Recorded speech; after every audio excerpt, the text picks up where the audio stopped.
झारखंड, जिसका मतलब होता है लैंड ऑफ फॉरेस्ट, साल 2000 में इंडिया का 28 स्टेट बना।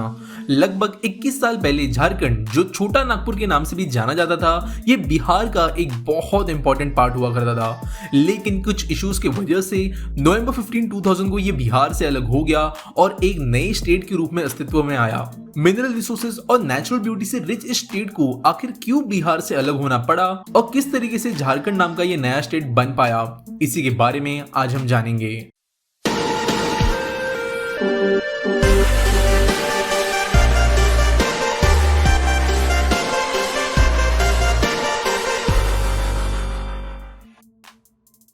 सबसे पहले हम शुरुआत करते हैं इस बात को जानने से कि झारखंड को एक अलग स्टेट बनाने के पीछे की वजह क्या थी। दरअसल आदिवासियों के लिए एक अलग स्टेट की डिमांड करने के पीछे दो मेन रीजन थे।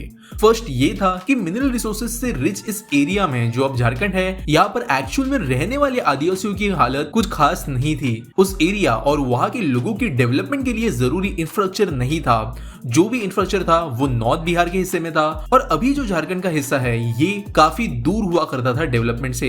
और सेकंड रीजन ये था कि वो एरिया जो अब झारखंड में है, उस हिस्से में ज्यादातर संख्या में आदिवासी लोग बसे हुए थे, जबकि नॉर्थ बिहार में इनकी संख्या लगभग 1% के करीब थी। अलग अलग लैंग्वेजेस होने के साथ साथ यहाँ के कल्चर में भी काफी डिफरेंसेस थे।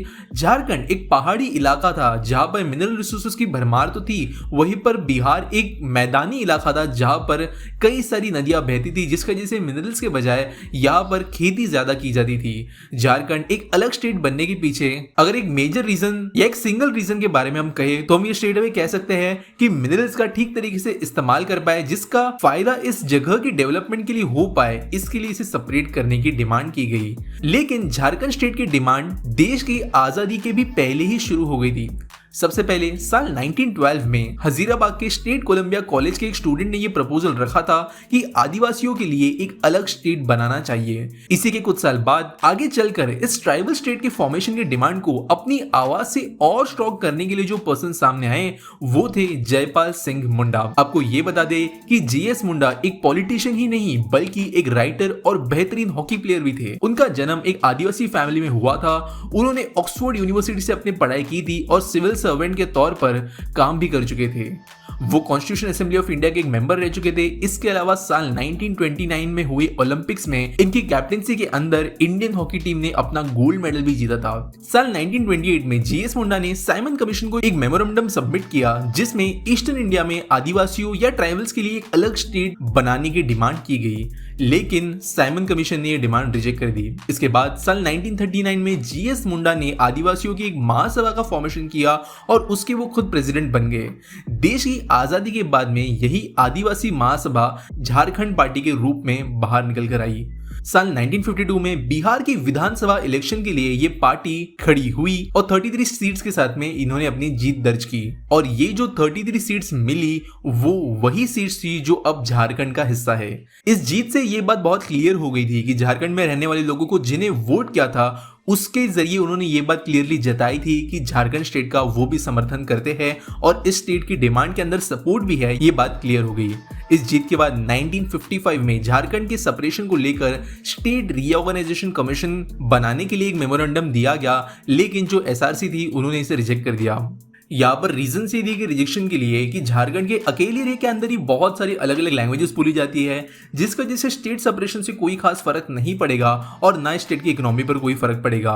लेकिन इसकी वजह से झारखंड स्टेट फॉर्मेशन की जो डिमांड थी वो कम तो नहीं हुई, लेकिन कुछ समय के लिए जरा शांत तो हो गई। 1963 में ये जो झारखंड पार्टी थी इन्होंने अपने आप को इंडियन नेशनल कांग्रेस के अंदर मर्ज कर लिया और 1970 में ही जेएस मुंडा की डेथ हो गई, जो फोरफ्रंट में थे इस स्टेट फॉर्मेशन की डिमांड को लेकर।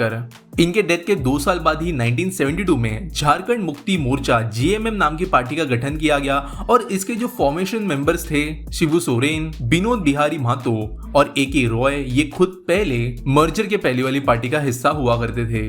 इन्होंने आंदोलन शुरू किए झारखंड को एक अलग स्टेट बनाने के लिए और 1989 के इलेक्शन रिजल्ट्स के बाद में पहली बार एक समिति का गठन किया गया जो झारखंड को स्टेट बनाने के लिए चीजें रिसर्च करेगी और इसकी जांच करेगी। इस बार डॉक्टर बीबी केसरी ने झारखंड स्टेट के फॉर्मेशन की जरूरत पर स्ट्रेस देते हुए सेंट्रल गवर्नमेंट को एक मेमोरेंडम सेंड किया और दिसंबर 1994 में Jharkhand area autonomous council bill Bihar की विधानसभा में फाइनली पास हो गया, जो एक मेजर स्टेप था स्टेट के फॉर्मेशन के लिए। ईयर 1998 में जब झारखंड स्टेट के फॉर्मेशन की मुहिम थोड़ी ढीली पड़ने लगी थी, तब लाल सिंह नाथ सहदेव ने इस मुहिम को लीड करते हुए झारखंड स्टेट को बिहार से अलग करने पर बहुत ज्यादा स्ट्रेस दिया। यूनियन गवर्नमेंट के सामने बिल्स प्रोड्यूस किए गए और यहाँ पर लालू प्रसाद यादव, जो बिहार के पॉलिटिक्स में एक जमाने पर बहुत ज्यादा एक्टिव हुआ करते थे, इन्होंने कुछ बोल्ड स्टेटमेंट्स देते हुए झारखंड के सेपरेशन पर दौर किया। इसके बाद में जब लास्ट असेंबली इलेक्शन हुए, तब जो आरजेडी पार्टी थी उन्हें उतनी सीट्स नहीं मिल पाए कि वो इंडिपेंडेंटली गवर्नमेंट बना सके। इसके लिए उन्होंने कांग्रेस के पास जाना सही समझा और इस समय पर यह फैसला किया गया कि अगर कांग्रेस के साथ में मिलकर सरकार बनाई जाएगी तो जो रीऑर्गेनाइजेशन बिल है इसके अंदर कोई रुकावट नहीं करेगा।